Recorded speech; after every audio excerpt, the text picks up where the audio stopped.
How you feel about it? How you feel about it? I'm trying to reconstruct my block.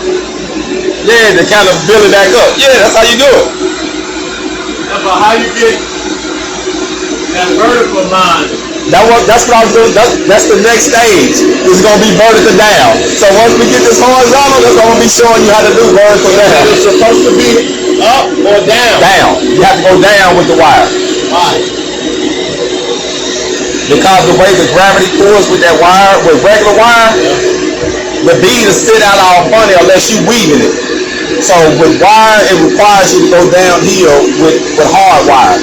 It's smooth, it looks better, you just angle it up different, the welds look a whole lot smoother. But if you try to go uphill on it, the welds gonna be fat, they're gonna sit out like it ain't gonna, like they don't look good. Now flux core, you go uphill. With that wire, you wanna go downhill. Did you try going downhill or was you going uphill? I was doing both. You just trying both? No, like I said, you can do it, but it ain't gonna be as best. It's gonna look a lot better if you go down than you go up with that wire.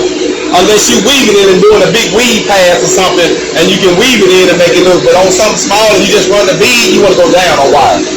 Thumbs down.